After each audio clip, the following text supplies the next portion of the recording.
हरे कृष्णा। तो आप सभी भक्तों का हार्दिक स्वागत है इस कक्षा में। तो अभी जो हमारा प्रसंग चल रहा है और जो अभी काल चल रहा है वो है श्राद्ध पक्ष, जिसको पितृपक्ष भी कहा जाता है। 15 दिन का ये पक्ष होता है। और अभी कौन सा पक्ष चल रहा है? अभी चल रहा है कृष्ण पक्ष। पूर्णिमा से अमावस्या की तरफ हम जा रहे हैं। तो ये कृष्ण पक्ष है। पिछली कक्षा में हमने चर्चा किया था। हमने टाइम ड्यूरेशन देखा था। देवताओं का एक साल, देवताओं का एक दिन जो है हमारा एक साल होता है। उसी प्रकार पितरों का हमारा एक साल जो है उनके 12 दिन होते हैं, और 12 दिन में वो एक बार यहाँ पे भोजन करने आते हैं। और ये पक्ष जो कृष्ण पक्ष है वो उनका दिन होता है, जो शुक्ल पक्ष है उनकी रात होती है। हमारा एक महीना मतलब उनका एक दिन होता है। तो इस प्रकार हमने चर्चा किया था। तो आज हम थोड़ा चर्चा करेंगे प्रेत। प्रेत योनि क्या होती है गरुड़ पुराण के अनुसार, है ना। हम्म। तो गरुड़ पुराण में सारा वर्णन आता है कि जीवात्मा किस प्रकार से इस मृत्यु लोक से यमलोक तक जाती है। उसके बारे में हमने चर्चा किया था इस रविवार के प्रीति भोज कार्यक्रम में। तो उसका एक ऑडियो है, मैंने अपलोड किया है, उसमें आप सुन सकते हैं। पूरा 16 नगरियों का वर्णन है। उसके पहले का भी वर्णन भगवान श्री कृष्ण गरुड़देव जी को करते हैं कि किस प्रकार से जीवात्मा जो है अपना शरीर त्यागती है, किस प्रकार से वो ऊपर जाके तुरंत उसको फिर से नीचे आना पड़ता है, कैसे पिंडदान होता है, तर्पण क्या रहता है, किस प्रकार से पिंड से शरीर जो बनता है उसको पिंडज कहा जाता है। 10 दिन में उसका शरीर शरीर तैयार होता है। 11वें और 12वें दिन के पिंडदान से उसकी त्वचा और नाखून बाल वगैरह तैयार होते हैं। और 13वें दिन जो है जीवात्मा यमलोक के लिए प्रस्थान करने के लिए तैयार हो जाती है। तो 13वें दिन वो लोग उसको उसको यमपाश में बांधकर उसको यमलोक की तरफ लेके जाते हैं। और यमलोक पहुंचने इतना आसान नहीं है, उसको 348 दिन लगते हैं, 348 डेज। और इसमें 16 नगरियां आती हैं, उसका वर्णन सारा हमने संडे की क्लास में किया हुआ है। तो मैंने रिकॉर्डिंग डाला है, आप उसमें सुन सकते हैं काफ़ी विस्तृत रूप से। और वो किस किस नगरी में जाके उसको क्या क्या यातना भोगनी पड़ती है, कहाँ कहाँ पे उसको पिंडदान का फल मिलता है, कहाँ पे वैतरणी नदी है, वैतरणी नदी से कैसे पार हुआ जा सकता है, क्या क्या वो जीवात्मा जो है, जो पापी जीवात्मा है, जिसने कभी भगवान का नाम नहीं लिया, कभी कोई दान नहीं किया, कभी अन्नदान नहीं किया, उनका क्या हाल होता है। क्योंकि अन्न जो है तभी मिलेगा जब आपने अन्नदान किया है। उस पे बारे में हमने पिछली बार चर्चा किया था। उसका पूरा वर्णन जो है वो 16 नगरियों की इस यात्रा में आपको मिल मिल जाएगा, है ना। तो उसके बारे में हम ज़्यादा डिटेल में नहीं जाएंगे। जो लोग संडे का फीस्ट कक्षा में थे और जो नहीं थे उसके लिए रिकॉर्डिंग उपलब्ध है, तो उसमें आप जा सकते हैं। तो अभी वर्णन आता है प्रेत योनि का। तो भगवान गरुड़देव प्रश्न करते हैं, किससे? भगवान श्री कृष्ण से। गरुड़ पुराण जो है भगवान श्री कृष्ण और गरुड़ जी के बीच का संवाद है। और गरुड़ जी बहुत सारे प्रश्न करते हैं, जीवात्मा जो है वो ये एक शरीर से दूसरे शरीर में कैसे जाता है, यमलोक की यात्रा कैसे करता है, इस प्रकार के प्रश्न हैं।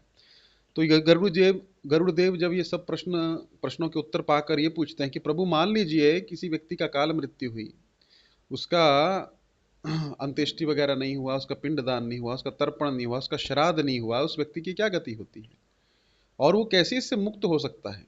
तो भगवान इसका उत्तर देते हुए कहते हैं कि हे गरुड़ जी, जिसकी गति नहीं, है ना, क्योंकि क्या होता है, इस जन्म में हम जितने भी कर्म करते हैं वो ट्रांसफर नहीं होंगे जब तक हमारा श्राद्ध क्रिया तर्पण पिंडदान नहीं हमारे पूर्वजों के द्वारा होगा। ये किन की बात की जा रही है? जो भक्ति में नहीं है उनकी बात हो रही है ना।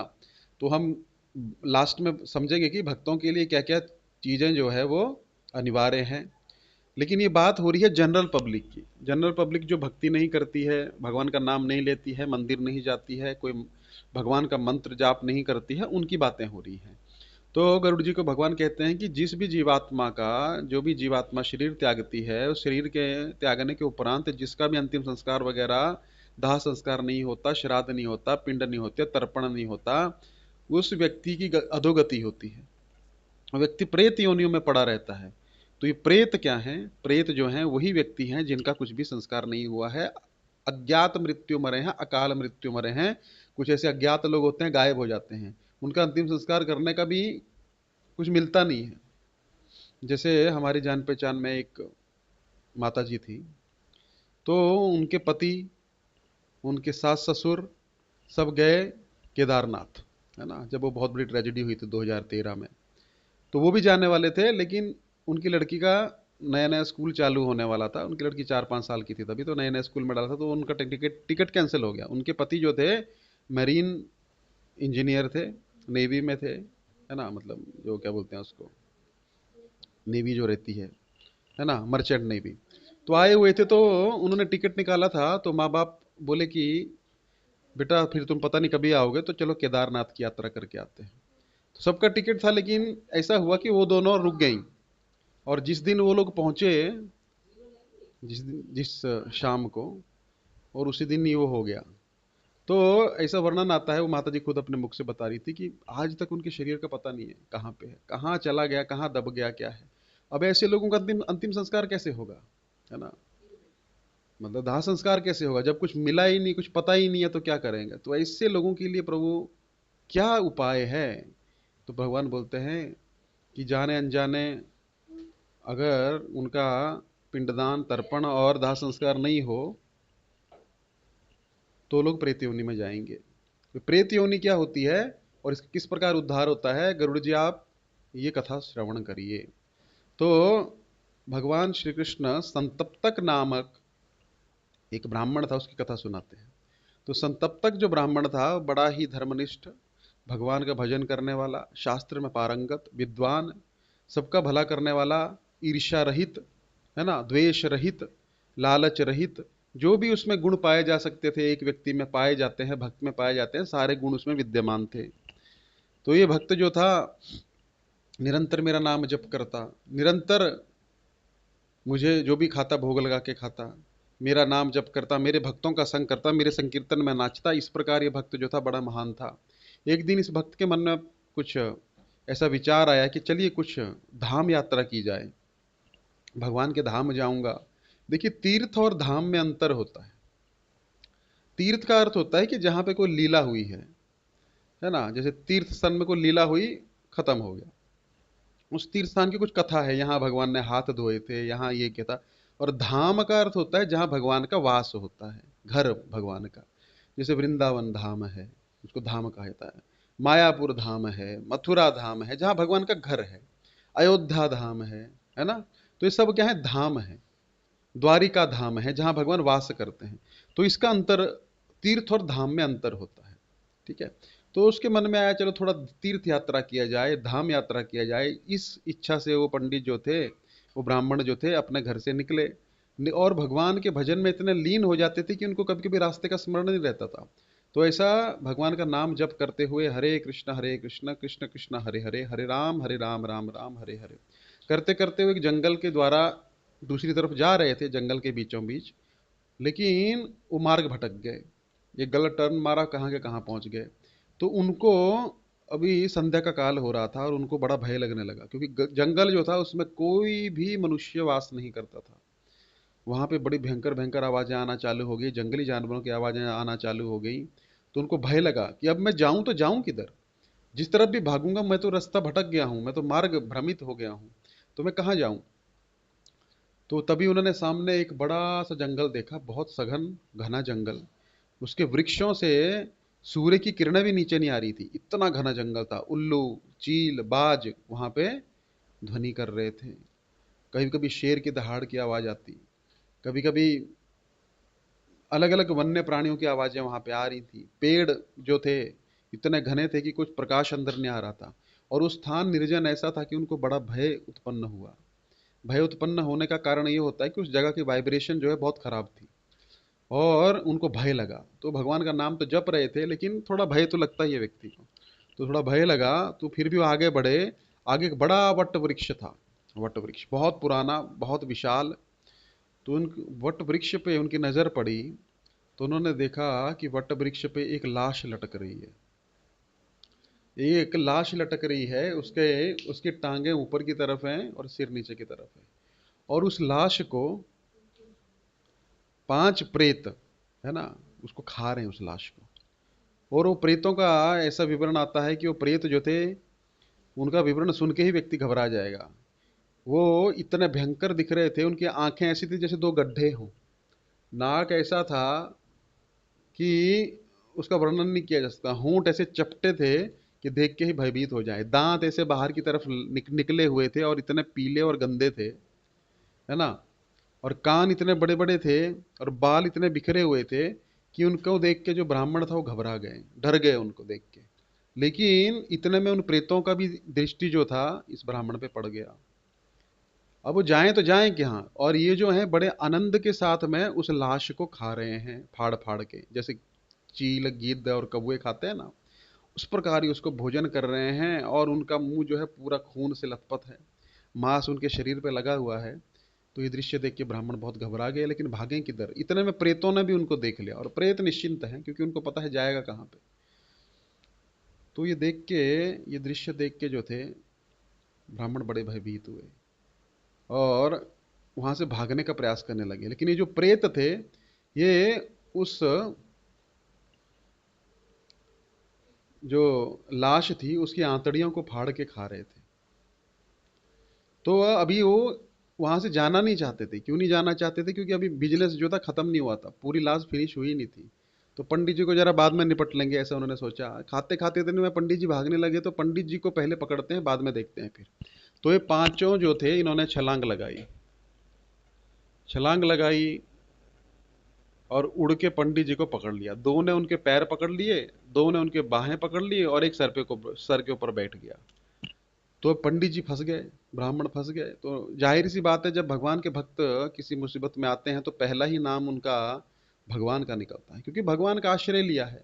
तो हमने जिसका भी आश्रय अपने जीवन में लिया है ना, भले ही अंदर से आश्रय मेन है, बाहर से हमने आश्रय लिया है, हम मंदिर आते हैं, दीक्षा लिया है, तिलक लगाया है, कंठी पहनी है, ऊपर से धोती कुर्ता भी पहन लिया है, लेकिन अंदर से अगर आश्रय भगवान का नहीं लिया है तो क्या होगा? जब हम पे विपत्ति मुसीबत आएगी तो सबसे पहले हमारा उस पे भरोसा आएगा जिसका हमने आसरा लिया है। जिस प्रकार द्रौपदी का था, द्रौपदी ने सबको बुलाया, भीष्म के पास दौड़ी, द्रोण के पास दौड़ी, बड़े बड़े वरिष्ठों के पास दौड़ी, लेकिन कुछ नहीं हुआ। अपने पतियों के पास दौड़ी, युधिष्ठिर के पास दौड़ी, भीम के पास दौड़ी, अर्जुन के पास दौड़ी, लेकिन कुछ नहीं हुआ। लेकिन लास्ट में जाके उनको स्मरण आया कि अगर शरण लेने योग्य कोई व्यक्ति है तो भगवान है। तो जैसे भगवान की शरण ली, भगवान वहां बैठ के इंतजार कर रहे हैं, मेरा नाम क्यों नहीं ले रही है ना। वहां पे रुक्मणी जी बोलती है, प्रभु आप चले क्यों नहीं जा रहे हैं? भगवान बोले, अरे मुझे पुकारेगी तो मैं जाऊंगा, तो मैं जाऊंगा। तो जब तक हम भगवान भगवान ये चाहते हैं, किसी भी मुसीबत में भगवान चाहे तो हमको निकाल सकते हैं, लेकिन हम शरणागति कैसे लेंगे? तो भगवान ये चाहते हैं कि ये व्यक्ति पक्का हो जाए, छोटी छोटी मुसीबतों में मुझे पुकार पुकार के तो बड़ी मुसीबत में भी मुझे बुलाएगा। इसलिए भगवान वेट करते हैं कि आप मुझे पुकारिए, है ना। जिस प्रकार गजेंद्र जो थे उन्होंने तो पशु थे, पशु शरीर में थे, उन्होंने जब तक वो लड़ सकते थे लड़े, 1000 साल तक युद्ध चला मगरमच्छ के साथ में। लेकिन उनको जब पता लग गया मेरा कुछ नहीं हो सकता, उन्होंने कमल का पुष्प जो था, उद्यान जो था, ताल जो था जिसमें लड़ाई चल रही थी, ताल मतलब जो तालाब था, उसमें तोड़ के भगवान को अर्पण किया। जो भी भगवान है, मैं आपकी शरण में हूं प्रभु, आप मेरी रक्षा करें। भगवान तुरंत आ गए। इतने गति से भगवान आए कि ऐसा कहा जाता है मन की भी गति से तेज गरुड़ जी चलते हैं। आपका मन अपने गांव का दर्शन, अपने गांव का सोचिए, खाली पहुंच गया आपका मन उधर। ये मन की गति है। जो लोग अमेरिका गए हैं, सोचिए अमेरिका, अमेरिका पहुंच गए आप। जो लोग कहीं पे भी गए हैं, एक विचार करिए, बस आप वहीं के वहीं पहुंच गए, सब दिखना चालू हो गया। ये मन की गति है। तो मन की भी गति से तेज चलते हैं गरुड़ जी। लेकिन भगवान को भरोसा नहीं हो रहा है कि गरुड़ जी टाइम से पहुंचा पाएंगे कि नहीं, हमारा भक्त कष्ट में है उधर। तो भगवान गरुड़ जी को भी छोड़ के आगे भाग गए। ये भगवान भक्तवत्सल हैं। तो भगवान क्या है, शरण लेने की केवल आवश्यकता है। शरण भले झूठे तरह से, हमारा पूर्ण समर्पण नहीं है, लेकिन झूठे मुंह तो हमको बोलना पड़ेगा कि प्रभु हमारी रक्षा करिए, आपके सिवा हमारा तुम बिन हमारा कोनो नाही, है ना। वो जबरदस्ती झूठी बोलो, लेकिन बोलो, तो भगवान सच मान लेते हैं। क्योंकि भगवान सबसे सिंपल साधारण व्यक्ति भगवान है ना। जैसे बच्चा होता है ना, बच्चों को आप एक चॉकलेट दे के बेवकूफ़ बना सकते हैं, वैसे भगवान जो है उनको खाली शरणागति का चॉकलेट दिखा दीजिए कि भले मन में कपट है। जब विभीषण जी जो थे आए भगवान की शरण में, तो उनकी शरण ले ली। सुग्रीव जी बोलते हैं ये रावण का भाई है प्रभु, थोड़ा ध्यान रखिएगा, है ना। तो रामचंद्र बोले मेरा यही तो कमजोरी है, जो भी मेरे पास भले मन में कपट रख के मेरे पास आता है, लेकिन वो एक बार बोलते प्रभु मैं आपका दास हूँ, नित्य दास हूँ, जैसा कैसा भी हूँ आपका दास हूँ, भले पापी हूँ, कामी हूँ, क्रोधी हूँ, लोभी हूँ, मोही हूँ, जैसा भी हूँ आपका दास हूँ। तो मुझे उसको शरण देनी पड़ती है। और प्रभु रावण का भाई है कहीं कल को। तो विभीषण जी को भगवान बोलते हैं आइए लंकेश, सुग्रीव जी बोलते हैं प्रभु जी अभी तो आपने इनको लंकेश बना दिया, मान लो कर रावण भी शरण में आ गया तो कोई प्रॉब्लम नहीं है, इनको लंका का राज्य दे दूंगा विभीषण को, और अयोध्या का राज्य रावण को दे दूंगा, मैं खुद वन में रहूंगा। ये भगवान है। भगवान को हमसे कुछ नहीं चाहिए, भगवान हमसे प्रेम चाहते हैं। एक ही वस्तु भगवान के पास नहीं है, जो है आपका प्रेम। बाकी भगवान को कोई कमी नहीं है ना। वही सोचते हैं ये व्यक्ति जो है कब मेरे पास आएगा, कब हमसे बिछड़ गया है, कब से आए हमारे पास, वही भगवान को चाहिए। तो जब हम शरणागति भगवान के ले लेते हैं तो भगवान प्रसन्न हो जाते हैं। इसी का वेट भगवान करते हैं, इसलिए विपत्तियां देते हैं, लेकिन हम समझ नहीं पाते उसे, उन विपत्तियों को। तो पांडव जब उनको सब राजकाज मिल गया और भगवान द्वारिका जाने लगे तो कुंती महाराज ने प्रार्थना करती है, प्रभु हमको विपत्तियां दीजिए। अरे कौन व्यक्ति है संसार में जो विपत्तियां चाहता है? प्रभु ये विपत्तियां नहीं, ये हमारी संपत्तियां हैं। कैसे? जब भी विपत्ति आती थी तो हम आपका नाम लेते थे, आप द्वारिका छोड़ के हमारे साथ ही रहते थे, सोचते रहते थे द्वारिका में बैठ के मेरे भक्त क्या कर रहे होंगे, उनको कष्ट तो नहीं होगा। आज सब कुछ सेटल हो गया, हमको नहीं चाहिए सेटलमेंट। आप आज आप जा रहे हैं निश्चिंत होके। हम आपका चिंतन करते थे, आप हमारा चिंतन करते थे। अभी आप हम सोच रहे हैं, आप सोच रहे हैं कि हम सेटल हो गए, अभी मैं जा रहा हूं। नहीं चाहिए ऐसी हमको संपत्ति, हमको आपका भजन चाहिए, आपका हमको नाम लेना है। और नाम जो है ना, जब आग लगती है ना तो व्यक्ति को नाम स्मरण होता है। हरे कृष्ण कृष्ण कृष्ण हरे हरे, हरे राम राम राम हरे हरे। अभी कल एग्जाम है और कुछ नहीं आता है, और भगवान का नाम देखिए कितना हृदय से निकलेगा। प्रभु वही पेपर में आए, वही क्वेश्चन आए जो मैं पढ़ के आ रहा हूं, और आ गए तो फिर इतना है ना विश्वास बढ़ जाता है भगवान पे। और भगवान करते भी हैं, ऐसी बात नहीं है। भगवान हृदय में बैठे कुछ भी कर सकते हैं। तो ये शरणागति भगवान चाहते हैं हमारी तरफ से, इसलिए विपत्तियां आती हैं। अगर हम लेसन ले लेंगे तो हम कामयाब हो जाएंगे, लेसन नहीं लेंगे, हमारा अगर आस्था इधर उधर उधर उधर रहेगा तो मृत्यु के समय भी हम उसकी ही शरण लेंगे जिसको हमने अंदर से शरण ली है। पैसा हो सकता है, परिवार हो सकता है, पति हो सकता है, पत्नी हो सकती है, बच्चे हो सकते हैं, हम उसकी ही शरण में जाएंगे। तो धीरे धीरे we are practicing, we are not devotees, हम भक्त नहीं है, वी आर प्रैक्टिसिंग डिवोटीज। हम प्रैक्टिस कर रहे हैं, और ये रोज प्रैक्टिस होता है, हम रोज उसमें फेल होते हैं, फिर भी भगवान बोलते हैं कोई बात नहीं बेटा, लगे रहो। तो कहने का भावार्थ यही है कि व्यक्ति उसको ही पुकारता है जिसका उसने शरण लिया है अंदर से। तो चाहे अब वस्त्र कोई सा भी पहन लीजिए, वस्त्र भगवान नहीं देखते हैं। गजेंद्र को भगवान ऐसे नहीं बोले अभी तो तुम जानवर हो, मनुष्य जन्म में आना, दीक्षा लेना, 16 माला करना, मेरा ड्यूटी वर्शिप करना, प्रचार करना, फिर मैं तुम्हारा सुनूंगा। नहीं, भगवान तुरंत रेसिप्रोकेट करते हैं। ये भगवान का गुण है। सबसे बड़ा हमारा गलत धारणा यही है कि भगवान जो है उनको कुछ योग्यता चाहिए। हम में कोई योग्यता हो भी नहीं सकती कभी भी। योग्य बनने का प्रयास करना है, लेकिन योग्य ऐसा कभी भी नहीं होगा कि हम योग्य हैं और हम बोले भगवान देखा हमारा नंबर 1 मार्क्स आए हैं, अब हमको ले लो। नहीं, भगवान बोलेंगे नहीं, वेट, है ना। तो ये सब भगवान पे निर्भर करता है। फिर भी हमको भगवान का प्रिय बनना है तो हमें विनम्रता होनी चाहिए। विद्या ददाति विनयम, एक ही गुण है जो भगवान को आकर्षित करता है। बाकी तो भगवान के पास सब कुछ है। हम अच्छा गाते हैं, अच्छा लेक्चर देते हैं, अच्छा मेमोरी है, अच्छा शरीर है, अच्छा रूप है, अच्छा धन है, अच्छा कुल है, ये तो भगवान की कृपा से प्राप्त हुआ है। जब चाहेंगे तो ले भी लेंगे। तो भगवान को ऐसी क्या क्वालिटी है जो रिझाती है? वो है आपका दैन्यपन, आपकी विनम्रता, आपकी शरण लेने की भावना कि प्रभु हम कुछ भी नहीं है। वो चीज भगवान को, दैन्यता भगवान को लुभाती है। तो भगवान जो है शरण वत्सल हैं, भक्त वत्सल हैं, शरण देंगे ही देंगे। तो इसी प्रकार जो ब्राह्मण था वो इन सब बातों को जानता था। ब्राह्मण ने तुरंत भगवान का शरण लिया, और भगवान स्वयं श्री कृष्ण भगवान गरुड़ जी को बता रहे हैं, तुरंत मैंने अपनी गदा उठाई और मैं वैकुंठ से यहीं प्रकट हो गया, और अपने भक्त की रक्षा के लिए मैं तत्पर हो गया।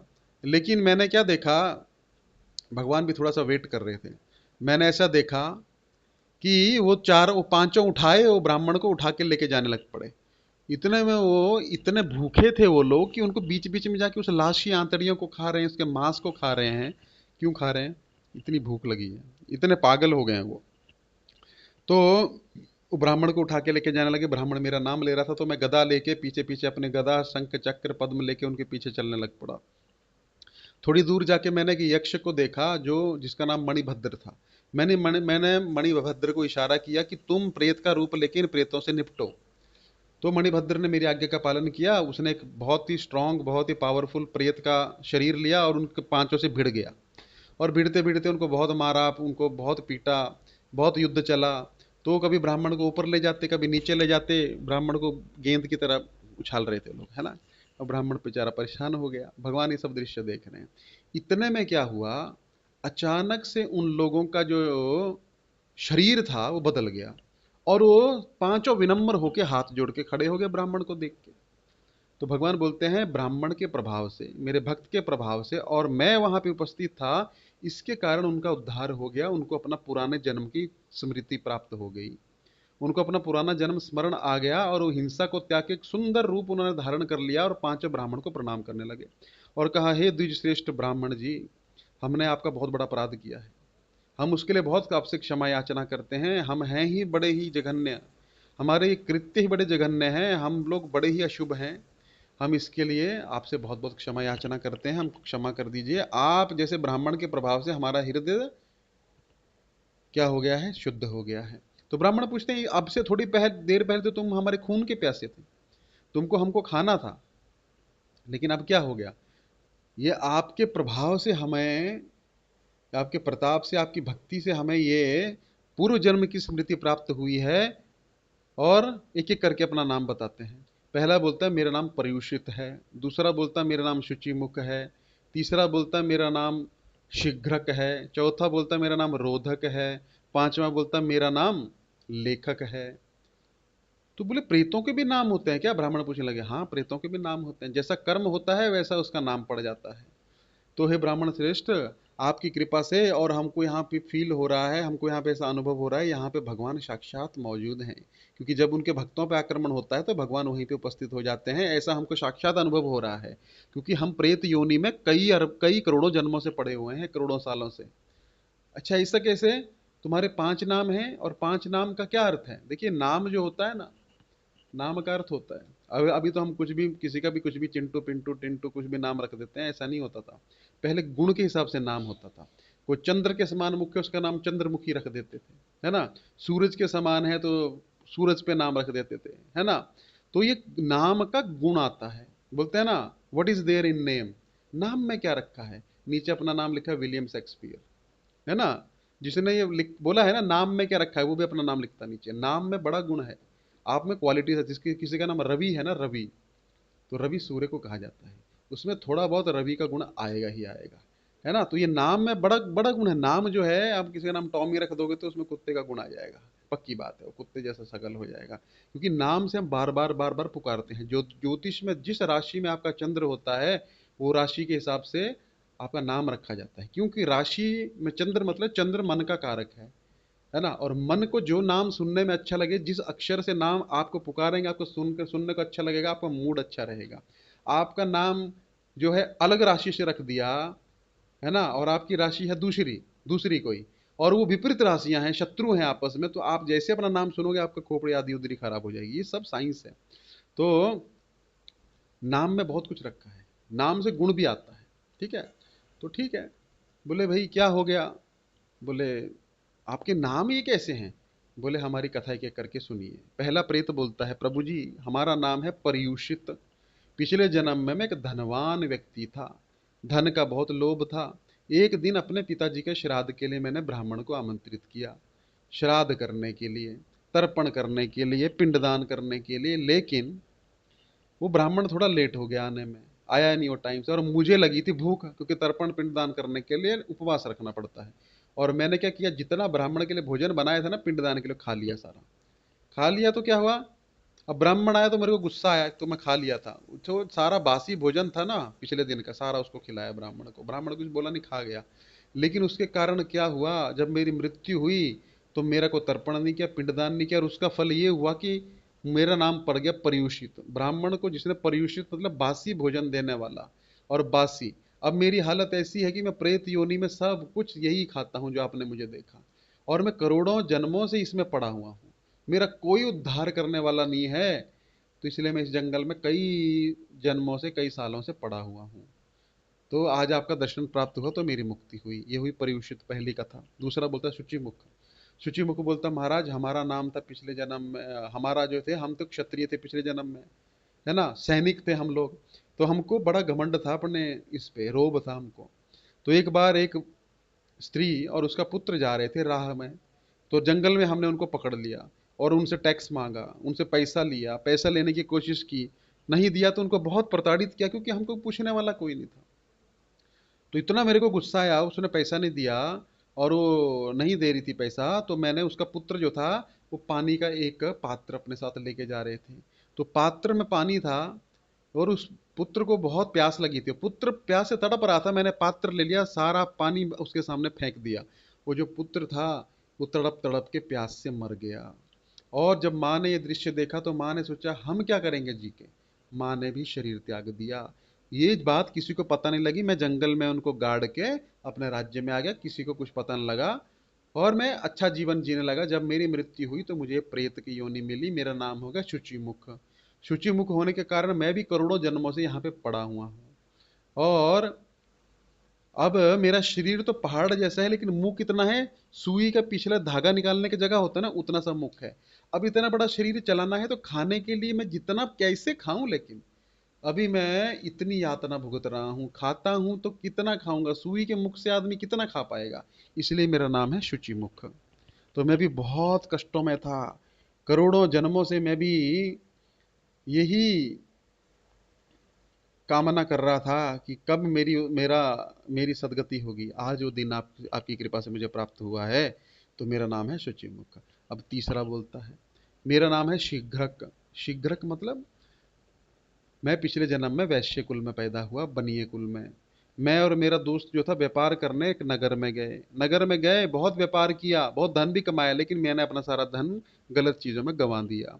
तो जब वापस आने की बारी आई तो मेरे मित्र के पास बहुत सारा धन था। तो उस टाइम तो मैंने कुछ नहीं बोला, साथ में आने लगे आने लगे आने लगे, क्योंकि पहले पैदल चल के आते थे, ये ना, झुंड बना के चलते थे या मित्र के साथ जाते थे, बस ट्रेन तो होती नहीं थी ना, तो ये प्लेन होते थे, तो पैदल आते थे। तो आते आते यात्रा में मुझे ज्ञात हो गया कि मेरे मित्र के पास में बहुत सारा धन है। तो मेरे मन में कपट आ गया, देखो मैं घर पे जाऊंगा, ये जाएगा गांव में अच्छा घर बनाएगा, अच्छा ये रहेगा, वहां बिजनेस खोलेगा, इसके पास अच्छा पैसा है, मैं क्या करूंगा, लोग बोलेंगे तो फेल हो के आया एक, तुम, मैं क्या करूंगा वहां पे। और मुझे बहुत कर्जा भी हो गया था, तो कर्जदार भी मुझे परेशान करते, इसीलिए हम एक नाव के द्वारा एक नदी को क्रॉस कर रहे थे, पार करने लगे, तो ठंडी ठंडी पवन आने लगी और मेरा मित्र जो था मेरे गोद में सिर रख के सो गया। और तभी मेरे मन में अचानक से कपट और छल आ गया, चोर आ गया। मैंने सोचा कितना अच्छा हो, देखो कोई नहीं देख रहा है, किसी को पता नहीं है, इसके पास धन भी है, कितना अच्छा हो अगर इसको मैं अंदर फेंक दूं पानी के अंदर, ये मर जाए डूब के, सारा धन मेरा हो जाएगा, किसी को पता मिलने लगेगा, सारी लाइफ सेटल हो जाएगी। और मैं तो कुछ भी बोल दूंगा, पहले तो कुछ पता नहीं होता था। उसने वही किया, सोए हुए मित्र को नीचे फेंक दिया और शीघ्र अपने घर की तरफ पहुंच गया। नगर में आके बहुत सारा धन जो था वो अपने घर में रखा और जाके अपने मित्र के घर में गया और शोक सभा का ड्रामा करने लगा। और बोलता है, उसने उसकी पत्नी और बच्चों को बुला के बोलता, अरे क्या बताऊं, है ना, बहुत सारा धन था, लेकिन कुछ चोर उचक्के आए, लुटेरे डाकू आए, उन्होंने, मैंने कहा दे दो धन, लेकिन दिया नहीं, उन्होंने इसकी हत्या कर दी। और अब मैं क्या करूं, सारा धन लूट के ले गए, ये तो थोड़ा बहुत धन बचा, तो मैं अपना बचा के किसी तरह आया। मुझे अपने मित्र का बहुत दुख है, क्या करूं, तुम बिल्कुल चिंता मत करो, मैं तुम्हारी देखभाल करूंगा, ऐसे ऐसे ऐसे कह के मगरमच्छ के आंसू बहाने लगा। तो इतने में जो पत्नी थी बहुत दुखी हो गई, अरे जब हमारे पति नहीं रहे तो हम जी के क्या करेंगे। उसने आत्महत्या कर ली, वो मर गई। उसके बाद में उसके बच्चे भी भूख के मारे कुछ समय पश्चात मर गए। और मैं बहुत खुशी से वहां पे जीवन यापन करने लगा और किसी को कुछ पता नहीं लगा। लेकिन मेरी मृत्यु हुई तो मैं बन गया शीघ्रक, क्योंकि मैं शीघ्र शीघ्र उसकी हत्या करके नगर में प्रवेश किया था। तो कर्मों का फल तो भुगतना पड़ता है, भले कोई देखे ना देखे, परमात्मा देख रहा है, परमेश्वर देख रहा है, सब साक्षी हैं, 10 साक्षी हैं, उनमें से परमात्मा सबसे बड़ा साक्षी है, क्योंकि हृदय में वही बैठे हैं। तो मुझे ये योनि प्राप्त हुई और मैं बन गया शीघ्रक। मैं भी करोड़ों सालों से यहीं पे पड़ा हूँ, सड़ रहा हूँ, है ना। अब चौथा आया, चौथे का नाम था रोधक। हाँ भाई, तू कौन था, मैं शूद्र था, राजा के यहाँ पे काम करता था, अच्छी खासी सैलरी थी, अच्छा खासा घर चलता था, लेकिन मेरा एक प्रॉब्लम था, अपने छोटे भाई से द्वेष करता था, छोटे भाई को मारता पीटता, घर से निकाल देता, है ना। और वो मेरे माता पिता कभी कभी उसको भोजन देते तो उनको भी गाली देता, उनको भी मारता, उनको भी घर से बाहर निकाल देता। तो वो बेचारे इतना दुखी हुए कि हमारा पुत्र हमको मारता है, पीटता है, अरे समाज में हमारी कोई इज्जत नहीं है। तो एक दिन बेचारे जो थे क्या कर रहे थे, उसको भोजन करके करा रहे थे बुला के मेरे भाई को। तो मैंने वो देख लिया, उनको अंदर बुलाया, बहुत पीटा और एक जगह बांध दिया। तो बेचारे इतना दुखी हो गए, देखो हमारी क्या इज्जत रही। और उन्होंने दोनों ने आत्महत्या कर ली, और कुछ समय बाद भाई भी भूख के मारे मर गया। और कुछ कालक्रम के बाद, भोग करने के बाद मैं भी मर गया। तो मेरा नाम हो गया रोधक, और मुझे भी प्रेत क्यों नहीं मिली, क्योंकि मैंने बुरा किया था, मेरा आगे पिंडदान तर्पण कोई किया नहीं। तो उसके कारण क्या हुआ, मैं भी करोड़ों सालों से चौथा रोधक बन के घूम रहा हूँ। हमारी टोली बन गई, फ्रेंडशिप हो गई है सबकी, बेस्ट फ्रेंड्स हो गए सारे, हम मिलके सब कार्य करते हैं। अच्छा, चार हो गए। पांचवा बोलता है मेरा नाम है लेखक। अच्छा, तुमने क्या किया था, मैं राजा के यहाँ पे राजपुरोहित था, ब्राह्मण था, श्रेष्ठ ब्राह्मण था। लेकिन राजा ने मुझे कुछ मंदिरों की जिम्मेदारी दी थी।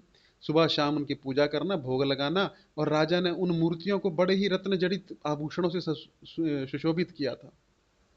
तो मेरे मन में एक दिन चोर आ गया। मैंने क्या किया, जो था, किसी तलवार या चाकू से वो सारे रत्न निकाल लिए और अपने घर पे जाके चला गया, लेके लेके चला गया। बाद में वो खबर जो थी मिल गई, किसको मिल गई, राजा को मिल गई। राजा बहुत क्रोधित हुआ। राजा बोलता उस ब्राह्मण को तो मैं मृत्यु दंड दूंगा, जिसको मैंने इतना विश्वास करके अपने देवताओं की पूजा करने के लिए नियुक्त किया, वो ऐसा कर रहा है। मुझे ये खबर मिली, रात को मैं गया, मुझे तो एक्सेस था, है ना, अंदर जाने का। मतलब महल में मैं कभी जा सकता, मैं तलवार उठाई, राजा का गला काट दिया। और रात को भागा भागा वो सारा धन लेके मैं जंगल में जा रहा था, कुछ लुटेरे डाकू मिले, उन्होंने मेरी हत्या कर दी, यही जंगल के अंदर हत्या हुई। तो मैं भी प्रेत बन गया। फिर हम पांचों दोस्त मिल गए आपस में, कैसे कैसे हुई दोस्ती, है ना, होगी। तो हम पांचों का ग्रुप है अभी, है ना। तो हम पांचों जो है एक साथ में ही हत्या करते हैं। ये जो आदमी का आप लाश देख रहे हो, ये आदमी जो था, कभी भगवान का नाम नहीं लिया था, कभी मंदिर में नहीं गया था, कभी अन्नदान नहीं किया था, कभी अपने माता पिता का तर्पण नहीं किया, कभी श्राद्ध नहीं किया, कभी जलदान नहीं किया। ये ऐसे ही व्यक्तियों को हम पकड़ते हैं, है ना। आप पुण्यवान हैं, आप भगवान के भक्त हैं, इसलिए हम आपको पकड़ नहीं पाए। आपको साक्षात भगवान श्री कृष्ण रक्षा कर रहे हैं, इसलिए हमें आपकी कृपा से हमारा भी उद्धार हो गया। हम चले थे आपको नुकसान पहुंचाने, लेकिन भगवान और भक्त की कृपा से हमारा भी उद्धार हो गया। यही भक्तों का गुण है, यही भगवान का गुण है। आग चाहे कैसी भी हो, आग आपको ताप तो पक्का देगी। उसी प्रकार भगवान की शरण में कोई व्यक्ति कैसे भी आए, भगवान अपना गुण तो दिखाएंगे। हम भगवान को क्या शुद्ध करेंगे, भगवान हमको शुद्ध कर देंगे। तो ये वैष्णव का, ब्राह्मणों का और भगवान का एक गुण है। क्या गुण है, जो भी उनकी रेंज में आ जाता है उसको इफेक्ट तो होगा ही होगा। ये न केन प्रकार है ना, कोई भी कितना बड़ा भी चोर होगा, उसके मन में थोड़ा तो आएगा कि नहीं प्रभु, है ना। तो ये बात सही है। इतना हुआ। तो अभी सबकी कथा सुनने के बाद ब्राह्मण बोलता है कि मैं आपकी क्या सहायता कर सकता हूँ, आप हमारी कुछ सहायता मत करिए, आप ऑलरेडी हमारी सहायता कर चुके हैं। कैसे, आपकी कृपा से हमको ये देह प्राप्त हो गया, दिव्य देह है। और आपके प्रताप से हमें पुराने जन्मों की स्मृति भी आ गई। अब हमने क्या गलतियां की थी, ये भी हमको पता लग गया, तो हमारा उद्धार अभी निश्चित है। लेकिन हम आपको बताना चाहते हैं हम खाते क्या थे। हम खाते थे जो आपने दृश्य देखा ही है, हम कफ खाते थे, पित्त खाते थे, है ना, उल्टी खाते थे, रक्त खाते थे, रक्त पीते थे, मांस खाते थे, आंतड़ियां खाते थे। ये सब हमारा गंदा भोजन था, जो सुनने पे भी आपको घृणा आ जाएगी। और हमें सिर्फ उन्हीं लोगों पे अधिकार था जो भगवान के भक्त नहीं थे, शास्त्र के विरुद्ध कार्य करते थे, शास्त्र को नहीं मानते थे, हम उनको पकड़ के ही खाते थे। तो आप तो महान संत हैं।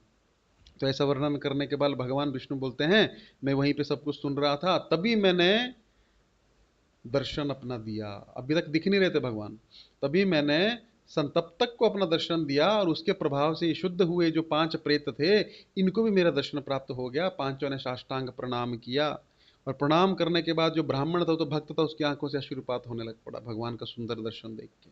तो भगवान बहुत प्रसन्न हुए कि ब्राह्मण, मैं तुम्हारी भक्ति से बहुत प्रसन्न हूँ, तुमने अपना कल्याण तो किया ही, लेकिन साथ में इन पांचों का कल्याण भी कर दिया।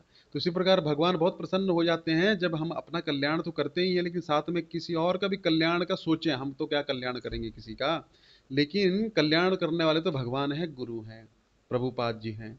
लेकिन हमने कल्याण का सोच भी लिया कि चलो हम लोग थोड़ा कल्याण करने की भावना रखते हैं, है ना, तो हम करेंगे। तो इतना करने के बाद जब हम कल्याण करने का सोच लिए तो भगवान कल्याण उस जीव का अवश्य कर देंगे, क्योंकि हमने सोचा है। हमने भगवान से प्रार्थना किया कि प्रभु जी इस व्यक्ति पे आप अपनी कृपा करिए। हम थोड़ी बहुत भक्ति करते तो भगवान उस बात को टालेंगे नहीं, क्योंकि श्री चैतन्य महाप्रभु एक भक्त को चैतन्य चरितमृत में कहते हैं, तुम्हारे गांव का तो कुत्ता भी मुझे अति प्रिय है, क्योंकि तू तुम्हारे गांव का है। भगवान ऐसा कनेक्शन देख लेते हैं। तो हमारा तो छोड़िए, हमारी 10 पीढ़ियां पिछली, ये पीढ़ी और अगली 10 पीढ़ियां तर जाती हैं अगर हम भगवान का भजन करते हैं तो यह है भगवान की महिमा, भगवान के नाम की महिमा और भगवान के भक्तों की महिमा। तो उसके बाद में तभी 6 विमान ऊपर से आए और 6 को, 5 प्रेत जो थे, अभी प्रेत नहीं रहे थे, अभी वो विष्णुदूत हो गए थे, उनको बैठाया, समतप्तक को बैठाया, और वो विमान, हे गरुड़ जी मेरे धाम को चले गए, और मेरे धाम में जाके वो नित्य मेरे पार्षद बन गए। तो इस प्रकार से ये कथा का हमने देखा प्रेत योनि क्या होती है, कैसे कैसे कर्मों के कारण होती है, क्या क्या उसमें पाप होते हैं, क्या क्या उसमें कष्ट होते हैं, और किस प्रकार अगर हम लोग किसी भक्त के सानिध्य प्राप्त कर लें, उनकी कृपा प्राप्त कर लें, तो इसी जिंदगी में, इसी लाइफ में सब कर्मों से, सब पापों से हम छूट सकते हैं।